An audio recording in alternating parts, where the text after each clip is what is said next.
आज मी बनवणार आहे कांद्याची पात मसुराची डाळ टाकून।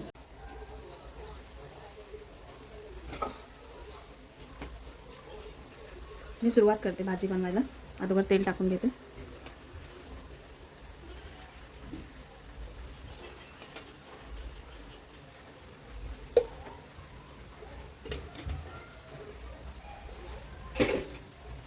तेल टाकून झाले।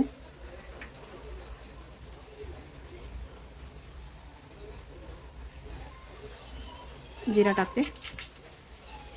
राई टाकून झाले। जीरा टाकते।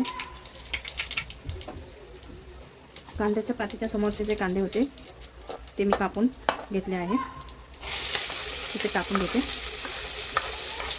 तेल टाकून झालं, त्याला चांगलं खालीवर करून घेते।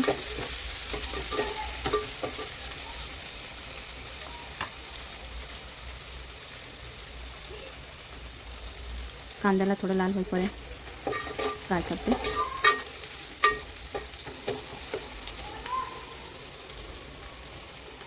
हिरवी मिरची कच्ची मी वाटून घेतली होती, ते तेलात फ्राय करायला टाकते,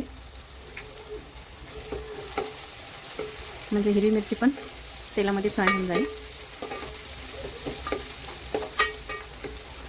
मिरची फ्राय झाली आहे तर मी याच्यात टमाटर टाकते।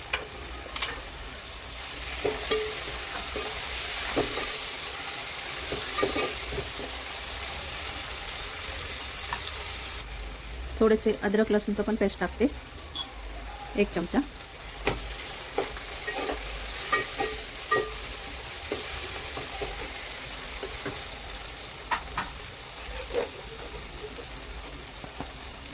तर चवीपुरतं मीठ टाकते।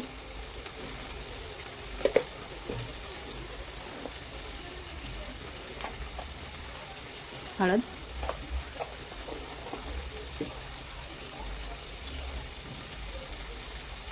धनिया पावडर,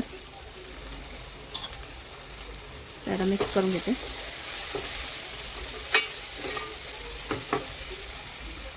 कांद्याची पात अगोदर कापून स्वच्छ धुवून घेतली आहे, ते आता मी ह्या मसाल्यामध्ये टाकते।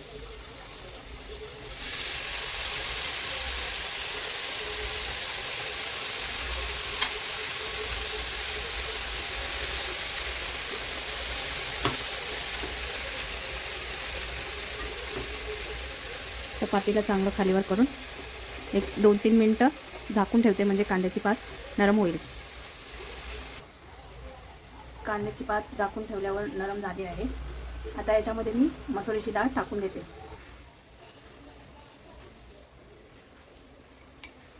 मसुरीची डाळ तुम्हाला पाहिजे तेवढी टाकू शकता, कमी जास्त तुमच्या हिशोबाने।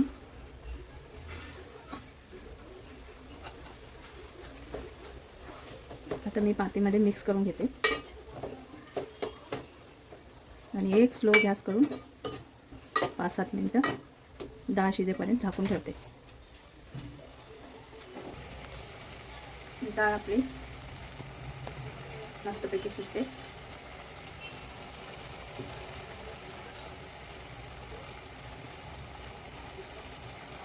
कांद्याची पात बनवून तयार झालेली आहे।